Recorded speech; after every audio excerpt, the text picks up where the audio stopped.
On window treatments. There's many types of window treatments out there. This is a product called Window Quilt. It runs in a track down the side of the window.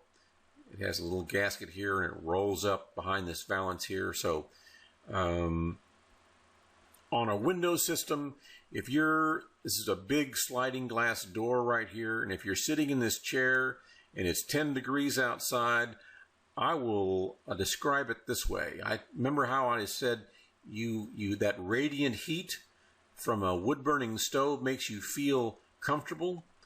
Well, this is a cold surface on a 10-degree day, and if you're sitting in that chair, what your body is doing is radiating heat, and that cold surface says, give me all the heat you can because I want it. And your body will feel cold because the radiant heat from your body is literally being sucked to that cold surface. So having something between you and that cold surface is going to help your body feel more comfortable and your furnace work not as hard. In the winter protection, where a lot of homes don't have a good window system or double glazing, with the newer windows, you can put up once a year and take down once a year a product by 3M that is kind of like a shrink wrap, cellophane, saran wrap, if you will, that's made for windows. And so this will give you that extra glazing and help reduce air infiltration that comes through old windows in the wintertime. Now, it's also good to realize when you're planting trees and other things like that, that there are two completely different paths that the sun takes between winter and summer. In the wintertime, the sun will rise low in the southeast and go fairly low in the sky and set in the southwest.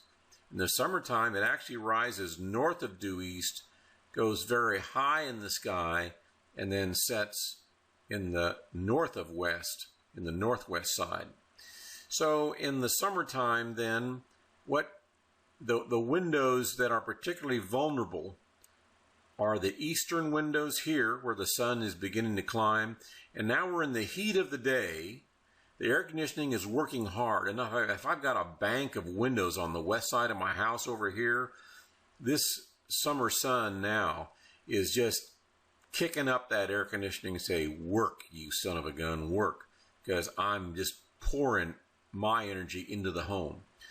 And this is also why a passive solar home works in the wintertime, because if in a well-designed home, you put the majority of glass on the south side so that this low winter sun goes right into the home. And this is looking at south glass.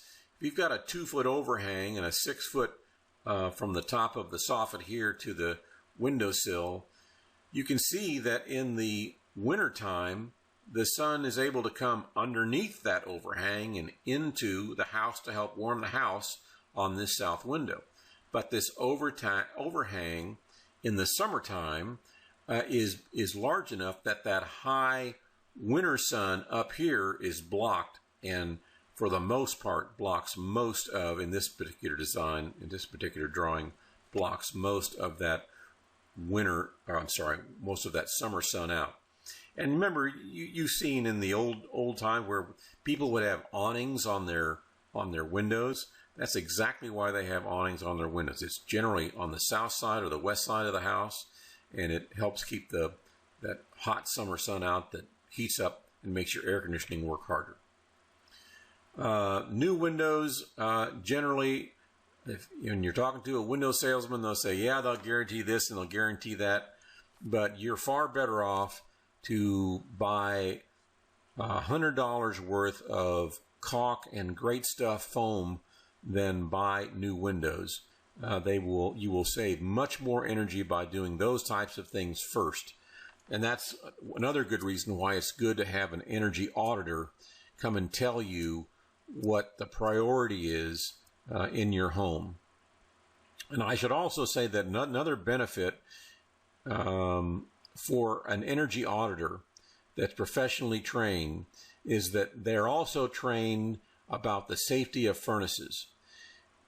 In the first paragraph on the home energy checklist, at the very top, it says that it's very hard to do, but if you've got an old furnace and you work really hard on making your house airtight, it's hard to do, but you can make your home so that it is dangerously unhealthy because you're not getting enough fresh air into the home. In the homes that I built, I made them extremely airtight, and we actually used a special device called an air-to-air heat exchanger, which helped bring in cold air from the outside, but it preheated it with the stale air that's being exhausted.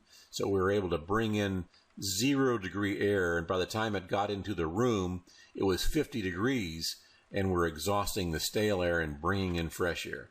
So just be advised that if you're going to do extensive work on your house and you've got an older furnace, you want to have that furnace checked.